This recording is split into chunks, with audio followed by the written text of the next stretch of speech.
ಉಪ್ಪಿಟ್ಟನ್ನ ಇಷ್ಟಪಡ್ತಿದ್ದರು ತಿಂತಾರೆ.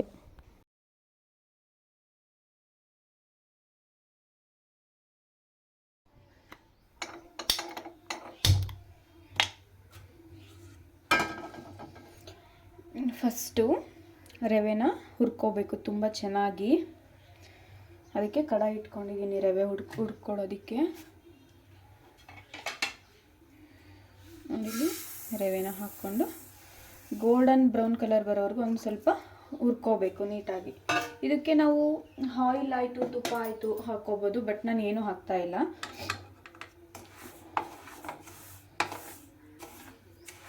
ಈ ಥರ ಒಂದು ಸತಿ ಉಪ್ಪಿಟ್ಟು ಮಾಡ್ಕೊಂಡು ತಿಂದರೆ ಉಪ್ಪಿಟ್ಟು ಇಷ್ಟಪಡದೇ ಇದ್ದವರು ಉಪ್ಪಿಟ್ಟನ್ನ ತುಂಬ ಇಷ್ಟಪಡ್ತಾರೆ, ಅಷ್ಟು ಟೇಸ್ಟಿಯಾಗಿರುತ್ತೆ. ಉಪ್ಪಿಟ್ಟನ್ನ ಯಾವತ್ತೇ ಮಾಡಲಿ ತುಂಬ ಅಂದರೆ ಜಾಸ್ತಿ ಗಟ್ಟಿಗೆ ಮಾಡಬಾರ್ದು, ಅದು ಟೇಸ್ಟು ಇರಲ್ಲ. ತೆಳ್ಳಗೆ ಉಪ್ಪಿಟ್ಟು ಮಾಡಿದ್ರೆ ತುಂಬ ಚೆನ್ನಾಗಿರುತ್ತೆ. ನೋಡಿ ಇಲ್ಲಿ ರವೆನ ಹುರ್ಕೊಳ್ತಾ ಇದ್ದೀನಿ. ಲೋ ಫ್ಲೇಮಲ್ಲಿ ಹುರ್ಕೋಬೇಕು. ಹೈ ಫ್ಲೇಮ್ ಇಕ್ಕಿದ್ರೆ ಏನಾಗುತ್ತೆ ಅಂದರೆ ನಾವು ಇದನ್ನು ಈ ಥರ ಮಾಗಾಡ್ಸೋದಕ್ಕಿಂತ ಮುಂಚೆನೇ ಸೀದ್ಬಿಡುತ್ತೆ ಅಂತ ತುಂಬ ಲೋ ಫ್ಲೇಮಲ್ಲಿನೇ ನೀಟಾಗಿ ಹುರ್ಕೋಬೇಕು. ನೋಡಿ ಇಲ್ಲಿ ನಿಧಾನಕ್ಕೆ ಹುರ್ಕೋಬೇಕು. ಅಂದರೆ ಬೇಗ ಅದನ್ನು ಅಲ್ಲಾಡಿಸ್ತಾನೆ ಇರಬೇಕು. ಈಗ ಅಲ್ಗಾಡಿಸ್ತಾನೆ ಇರಬೇಕು, ಇಲ್ಲಾಂದರೆ ಸೀದ್ಬಿಡುತ್ತೆ. ಇನ್ನೇನು ಹುರ್ಕೊಂಡಾಯ್ತು ಸೈಡಿಗೆ ಇಟ್ಕೊಳ್ಳೋಣ. ಈಗ ಉಪ್ಪಿಟ್ಟು ಒಗ್ಗರಣೆ ಮಾಡ್ಕೊಳ್ಳೋದಕ್ಕೆ ಇಟ್ಕೊಳ್ತಾ ಇದ್ದೀನಿ. ಉಪ್ಪಿಟ್ಟನ್ನ ಪಾತ್ರೆಯಲ್ಲಾದರೂ ಮಾಡ್ಕೋಬೋದು, ಬಾಣಲೆಯಲ್ಲಾದರೂ ಮಾಡ್ಕೋಬೋದು. ನಾನು ಪಾತ್ರೆಯಲ್ಲಿ ಮಾಡ್ಕೊಳ್ತಾ ಇದ್ದೀನಿ. ನೋಡಿ ಪಾತ್ರೆನೂ ಕಾದಿದೆ. ಈಗ ಆಯಿಲ್ ಹಾಕ್ಕೊಳ್ಳೋಣ. ಸ್ವಲ್ಪ ಉಪ್ಪಿಟ್ಟಿಗೆ ಸ್ವಲ್ಪ ಎಣ್ಣೆ ಸ್ವಲ್ಪ ಜಾಸ್ತಿ ಇದ್ರೇ ಚೆನ್ನಾಗಿರೋದು. ತುಂಬ ಕಮ್ಮಿ ಹಾಕ್ಕೊಂಡ್ರೆ ಅದು ಅಷ್ಟೊಂದು ಟೇಸ್ಟಿಯಾಗಿ ಇರೋದಿಲ್ಲ. ನೋಡಿ ಒಂದು ಸ್ವಲ್ಪ ಮೀಡಿಯಮಾಗಿ ಹಾಕ್ಕೊಳ್ಳೋಣ. ನಾನು ಎಷ್ಟು ಹಾಕ್ಕೊಳ್ತಾ ಇದ್ದೀನಿ ಅಂದರೆ ಒಂದು 4-6 ಟೇಬಲ್ ಸ್ಪೂನಷ್ಟು ಹಾಕ್ಕೊಳ್ತಾ ಇದ್ದೀನಿ. ನೋಡಿ ಎಣ್ಣೆ ಕಾಯ್ತಾ ಇದೆ. ಎಣ್ಣೆ ಸ್ವಲ್ಪ ಚೆನ್ನಾಗಿ ಕಾಯಬೇಕು. ಎಣ್ಣೆ ಕಾದಿದೆ. ಕರಿಬೇವು ಮತ್ತು ಕಡಲೆಬೇಳೆ ಹಾಕ್ಕೊಳ್ಳೋಣ. ನೋಡಿ ಹೇಗೆ ಚಟಪಟ ಅಂತಿದೆ. ತುಂಬ ಚೆನ್ನಾಗಿ ಎಣ್ಣೆ ಕಾದಿದೆ. ಈಗ ಹಸಿಮೆಣಸಿನ್ಕಾಯಿ ಹಾಕ್ಕೊಳ್ಳೋಣ.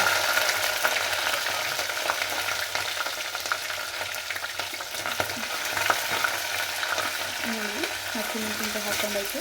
ಈ ಉಪ್ಪಿಟ್ಟಿಗೆ ಏನಂದರೆ ಸಪ್ರೇಟ್ ಹಾಕ್ಕೋಬೇಕು ಅಂತ ಏನಿಲ್ಲ. ನಾವು ಯಾವ್ದು ಬೇಕಿದ್ರೂ ಅಷ್ಟು ಒಂದೇ ಸತಿ ಹಾಕ್ಬೋದು. ನೋಡಿ ಈರುಳ್ಳಿ, ಆಲೂಗೆಡ್ಡೆ, ಕ್ಯಾರೆಟು, ಬೀನ್ಸು ಮತ್ತು ಟೊಮೊಟೊ ಅಷ್ಟು ಒಂದೇ ಸತಿನೇ ಹಾಕ್ತಾಯಿದ್ದೀನಿ. ಟೈಮ್ ಸೇವ್ ಆಗುತ್ತೆ ಅಂತಲೇ ಹೇಳ್ಬೋದು.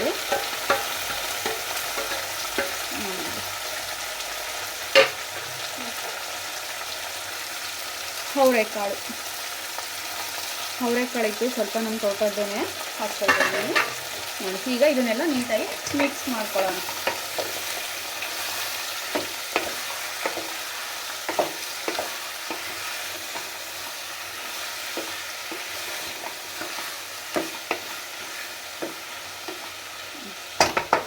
ಎಲ್ಲ ಮಿಕ್ಸ್ ಮಾಡ್ಕೊಂಡಾಯಿತು.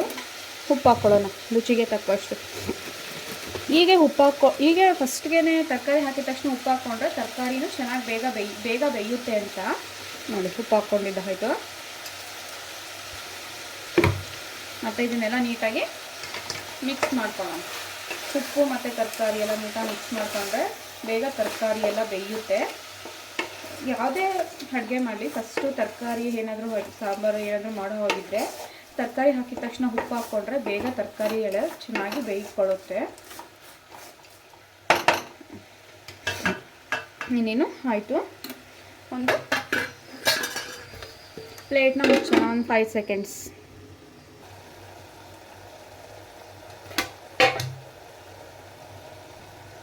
ನೋಡಿ ತರಕಾರಿ ಎಲ್ಲ ಬೆಂದಿದೆ. ಇನ್ನೂ ಸ್ವಲ್ಪ ಬೇಯಬೇಕು.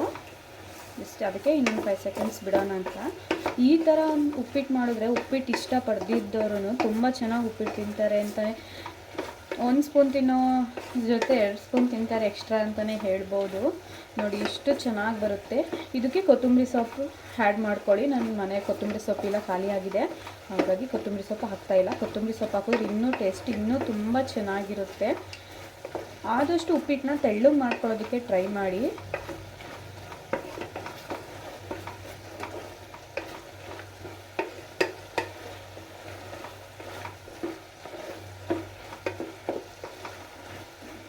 ನನ್ನ ಪಾಪು ಅಂತೂ ತುಂಬ ಚೆನ್ನಾಗಿ ಉಪ್ಪಿಟ್ಟು ತಿಂತಾನೆ. ಈ ಥರ ತೆಳ್ಳಗೆ ಉಪ್ಪಿಟ್ಟು ಮಾಡಿದರೆ ಮಾತ್ರ ತುಂಬ ಚೆನ್ನಾಗಿ ತಿಂತಾನೆ. ಮಕ್ಕಳಿಗೂ ತುಂಬ ಇಷ್ಟ ಆಗುತ್ತೆ. ಯಾಕಂದರೆ ಮಕ್ಕಳು ಬರೀ ತರಕಾರಿನ ಹಾಗೆ ತಿನ್ನೋದಿಲ್ಲ. ಹಾಗಾಗಿ ಈ ಥರ ಒಂದು ಮಾಡಿಕೊಟ್ರೆ ತರಕಾರಿನೂ ಚೆನ್ನಾಗಿ ತಿಂತಾರೆ ಅಂತ ಹೇಳ್ಬೋದು ಅಂತ ಚೆನ್ನಾಗಿ ತಿಂತಾರೆ. ಯಾಕಂದರೆ ನನ್ನ ಓನ್ ಎಕ್ಸ್ಪೀರಿಯೆನ್ಸ್ ಆಗಿರೋದ್ರಿಂದ. ನೋಡಿ ಚೆನ್ನಾಗಿ ಬೆಂದಿದೆ ತರಕಾರಿ ಎಲ್ಲ, ತುಂಬ ನೀಟಾಗಿ ತರಕಾರಿ ಬೆಂದಿದೆ. ಈಗ ನೀರು ಹಾಕ್ಕೊಳ್ಳೋಣ. ನಾನು 1.5 ಕಪ್ಪು ಎಷ್ಟು ರವೆ ತೊಗೊಂಡಿದ್ದೀನಿ, ಹಾಗಾಗಿ 4 ಕಪ್ಪು ನೀರು ಹಾಕ್ಕೊಳ್ತಾ ಇದ್ದೀನಿ. 4 ಕಪ್ಪು ನೀರು ಹಾಕಿದ್ದೀನಿ. ಈಗ ನೀರು ಮತ್ತು ತರಕಾರಿ ಎಲ್ಲ ಚೆನ್ನಾಗಿ ಕುದಿಬೇಕು. ಅದಕ್ಕೆ ಪ್ಲೇಟ್ ಮುಚ್ಕೊಳ್ತಾ ಇದ್ದೀನಿ. ನೋಡಿ ಈ ಥರ ಮಳ್ತಾ ಇದೆ. ನೋಡಿ ಇಲ್ಲಿ ಈ ಥರ ಮಳ್ಳಕ್ಕೆ ಸ್ಟಾರ್ಟ್ ಆಗಿದೆ. ನೋಡಿ ಈ ಥರ ನೀಟಾಗಿ ಕುದಿ ಬರಬೇಕು. ನೋಡಿ ಹಾಗೆ ಕುದಿ ಬರೋಕ್ಕೆ ತುಂಬ ಸ್ಟಾರ್ಟ್ ಆಗ್ತಿದೆ. ನಿನ್ನ ಫುಲ್ಲು ಬಂತು. ಈ ಒಂದು ಸತಿ ಈ ಥರ ಕುದಿ ಬಂದರೆ ಸಾಕು. ತರಕಾರಿ ಎಲ್ಲ ತುಂಬ ಚೆನ್ನಾಗಿ ಬೆಂದಿರುತ್ತೆ.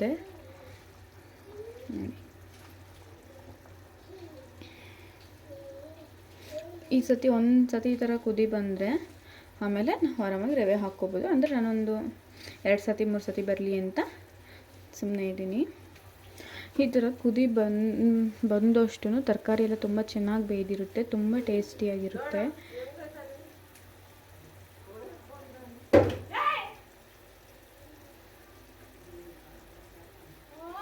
ನೋಡಿ ನನಗಂತೂ ಈ ಥರ ಕುದಿಯೋದು ನೋಡಿದ್ರೆ ತುಂಬ ಇಷ್ಟ ಆಗುತ್ತೆ. ಉಪ್ಪಿಟ್ಟು ಈ ಥರ ನೀಟಾಗಿ ಮಾಡಬೇಕಾದ್ರೆ ಈ ಥರ ನೀಟಾಗಿ ಕುದಿ ಬಂದು ತರಕಾರಿ ಎಲ್ಲ ನೀಟಾಗಿ ಬೆಂದ್ಕೊಂಡ್ರೆ ಮಾತ್ರ ತುಂಬ ಟೇಸ್ಟಿಯಾಗಿ ಬರೋದು. ಒಂದು ಸತಿ ನೋಡ್ಕೊಳ್ಳಿ ತರಕಾರಿನ ತೊಗೊಂಡು ಬೆಂದಿದೆಯೋ ಇಲ್ವೋ ಅಂತ. ಬೆಂದಿದೆ. ಇನ್ನೇನು ಇವಾಗ ರವೆನ ಹಾಕ್ಕೊಳ್ಳೋದ. ನೋಡಿ ರವೆನ ಒಂದೇ ಸತಿ ಹಾಕಬಾರ್ದು. ರವೆ ಹಾಕ್ಕೊಳ್ತಾ ತಿರುಗಿಸ್ಕೋಬೇಕು. ನೋಡಿ ಈ ಥರ ತಿರುಗಿಸ್ಕೊಳ್ಳೋದ್ರಿಂದ ರವೆ ಏನು ಗಂಟು ಬೀಳೋದಿಲ್ಲ. ಇಲ್ಲ ಒಂದೇ ಸತಿ ಹಾಕಿ ತಿರುಗಿಸ್ತೀವಿ ಅಂತಂದರೆ ತುಂಬ ಗಂಟುಗಳು ಬಿದ್ದುಬಿಡುತ್ತೆ. ಗಂಟುಗಳು ಉಪ್ಪಿಟ್ಟಲ್ಲಿ ಸಿಕ್ಕರೆ ಚೆನ್ನಾಗಿರೋದಿಲ್ಲ ಉಪ್ಪಿಟ್ಟು ತಿನ್ನೋದಕ್ಕೆ. ನೋಡಿ ನೀಟಾಗಿ ಹೀಗೆ ತಿರುಗಿಸ್ಕೊಳ್ತಾನೆ ಇರಬೇಕು, ಗಂಟು ಬಿದ್ದುಬಿಡುತ್ತೆ. ಇಲ್ಲಾಂದರೆ ಇವಾಗ ಎಲ್ಲ ಫುಲ್ಲು ತಿರುಗಿಸ್ಕೊಂಡ್ಮೇಲೆ ರವೆ ಎಲ್ಲ ಹಾಕ್ಕೊಂಡ್ಮೇಲೆ ಒಂದು 5 ಸೆಕೆಂಡು ಹಾಗೆ ಬಿಡಬೇಕು. ಅದು ಕುದಿಬೇಕಲ್ವ, ರವೆನೂ ಬೇಯಬೇಕಲ್ವ ಅದ್ರ ಜೊತೆ. ನೋಡಿ ರವೆನೂ ತುಂಬ ಬೆಂದ್ಕೊಳ್ತಾ ಇದೆ.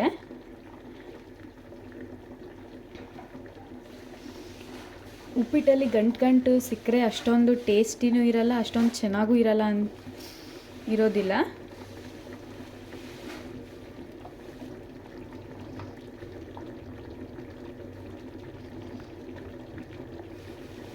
ನೋಡಿ ಆವಾಗ ತಿರುಗಿಸ್ಕೊಳ್ತಾ ಇರಬೇಕು, ಇಲ್ಲ ಅಂದರೆ ತಳ ಹಿಡಿಯೋ ಚಾನ್ಸಸ್ ತುಂಬ ಇರುತ್ತೆ. ತರಕಾರಿ ಎಲ್ಲ ಹಾಕಿರೋದ್ರಿಂದ ಬೇಗ ತಳ ಹಿಡಿಯುತ್ತೆ. ನೋಡಿ ಇಲ್ಲಿ ಈ ಥರ ಒಂದು ಸರ್ತಿ ತಿರುಗಿಸ್ಕೊಳ್ಳಿ.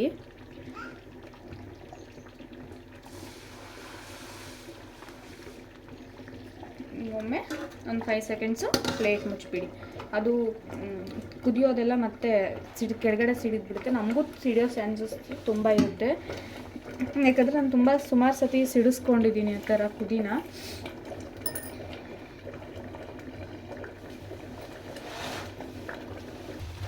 ನೋಡಿ ಈಗ ಪ್ಲೇಟ್ ತೆಗೆದ್ಬಿಟ್ಟು ಫ್ಲೇಮ್ನ ಕಮ್ಮಿ ಮಾಡ್ಕೋಬೇಕು. ಕಮ್ಮಿ ಮಾಡಿಕೊಂಡು ಮತ್ತೆ ತಿರುಗಿಸ್ಕೋಬೇಕು. ಫ್ಲೇಮ್ನ ಕಮ್ಮಿ ಮಾಡಿಕೊಂಡೇ ತಿರುಗಿಸ್ಕೊಳ್ಳಿ, ಇಲ್ಲಾಂದರೆ ತುಂಬ ಸಿಡಿದ್ಬಿಡುತ್ತೆ ಮತ್ತು ಕೈಗೆಲ್ಲ. ಇದಕ್ಕೆ ಮೊಸರು ಇಲ್ಲ ಅಂದ್ರೂ ಉಪ್ಪಿಟ್ಟು ತೆಳ್ಳಗಿದ್ರೆ ಎಷ್ಟು ಚೆನ್ನಾಗಿ ತಿನ್ಬೋದು. ಮುಂಚೆ ನನಗೂ ಉಪ್ಪಿಟ್ಟು ಇಷ್ಟ ಆಗ್ತಾ ಇರಲಿಲ್ಲ. ನಾನು ಈ ಥರ ಮಾಡೋಕ್ಕೆ ಸ್ಟಾರ್ಟ್ ಮಾಡಿದ್ದಕ್ಕೆ ನಾನು ಸ್ವಲ್ಪ ಉಪ್ಪಿಟ್ಟು ತಿಂತೀನಿ.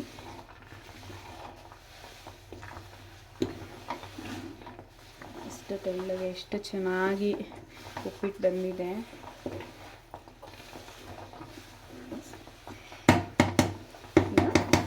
ಒಂದು 5 ಸೆಕೆಂಡ್ಸ್ ಪ್ಲೇಟ್ನ ಮುಚ್ಚಿಬಿಟ್ಟು ಲೋ ಫ್ಲೇಮ್ ಮಾಡಿ ಬಿಟ್ಬಿಡೋಣ. ಅದು ನೀಟಾಗಿ ಹಳ್ಕೊಳ್ಳುತ್ತೆ. ಬನ್ನಿ ನೋಡೋದಾ ಆ ಥರ ಹಳ್ಕೊಂಡಿದೆ ಅಂತ. ತುಂಬ ಚೆನ್ನಾಗಿ ಹರಳಿದೆ. ಇವಾಗ ಗ್ಯಾಸ್ನ ಆಫ್ ಮಾಡ್ಕೋಬೋದು. ನಾನು ಇನ್ನೂ ಸ್ವಲ್ಪ ಲೋ ಫ್ಲೇಮಲ್ಲೇ ಇದೆ. ಒಂದು ಸತಿ ತಿರುಗ್ಕೊಂಡ್ಬಿಟ್ಟು ಆಮೇಲೆ ಆಫ್ ಮಾಡೋಣ ಅಂತ. ಎಷ್ಟು ಚೆನ್ನಾಗಿ ಉಪ್ಪಿಟ್ಟು ಬಂದಿದೆ ಅಂದರೆ ತುಂಬ ಸಾಫ್ಟ್ ಆಗಿದೆ, ತುಂಬ ತೆಳ್ಳಗೂ ಬಂದಿದೆ ನೋಡಿ, ಆ ಥರ ಬಂದಿದೆ ಅಂತ. ಇದ್ರ ಮೇಲ್ಗಡೆ ತುಪ್ಪ ಹಾಕ್ಕೊಳ್ಳೋಗಿದ್ರೆ ತುಪ್ಪ ಹಾಕ್ಕೊಂಡ್ರೆ ಇನ್ನೂ ಚೆನ್ನಾಗಿರುತ್ತೆ. ಬಟ್ ನಾನು ತುಪ್ಪ ತಿನ್ನೋದಿಲ್ಲ, ಹಾಗಾಗಿ ನಾನು ತುಪ್ಪ ಹಾಕೋದಿಲ್ಲ. ನೋಡಿ ಎಷ್ಟು ಚೆನ್ನಾಗಿ ಬಂದಿದೆ ಉಪ್ಪಿಟ್ಟು. ಈಗ ಫ್ಲೇಮ್ನ ಆಫ್ ಮಾಡ್ಕೊಳ್ಳೋಣ. ಇನ್ನೇನು ಉಪ್ಪಿಟ್ಟು ಆಯಿತು. ಬಿಸಿ ಬಿಸಿ ಉಪ್ಪಿಟ್ಟನ್ನ ಸವಿಯೋ ಸಮಯ ನೋಡಿ. ಇಷ್ಟು ಬಿಸಿ ಬಿಸಿ ಉಪ್ಪಿಟ್ಟು ಮಾರ್ನಿಂಗ್ ಬ್ರೇಕ್ಫಾಸ್ಟಿಗೆ ಬೆಸ್ಟ್ ಟಿಫನ್ ಅಂತಲೇ ಹೇಳ್ಬೋದು. ನೋಡಿ ಈ ಥರ ಮಾಡೋದ್ರಿಂದ ಉಪ್ಪಿಟ್ಟು ತುಂಬ ಚೆನ್ನಾಗಿ ಬರುತ್ತೆ. ಮಕ್ಕಳು ತುಂಬ ಇಷ್ಟಪಟ್ಟು ತಿಂತಾರೆ, ದೊಡ್ಡವರು ಮಕ್ಕಳು ಕೂಡ. ನೋಡಿ ತುಂಬ ಟೇಸ್ಟಿಯಾಗಿ ಬಂದಿದೆ, ಸಖತ್ತಾಗಿದೆ ಮಾತ್ರ. ಈ ವಿಡಿಯೋ ಇಷ್ಟ ಆಗಿದ್ದರೆ ಲೈಕ್ ಮಾಡಿ, ಶೇರ್ ಮಾಡಿ, ಕಮೆಂಟ್ ಮಾಡಿ, ಫ್ಯಾಮಿಲಿಗೂ ಫ್ರೆಂಡ್ಸ್ಗೂ ಶೇರ್ ಮಾಡಿ. ಎಲ್ರಿಗೂ ಬಾಯ್ ಅಂತ ಹೇಳ್ತಾ ನೆಕ್ಸ್ಟು ಹೊಸ ವಿಡಿಯೋದೊಂದಿಗೆ ಮತ್ತೆ ನಾಳೆ ಸಿಗೋಣ. Take care, bye. Love you to all.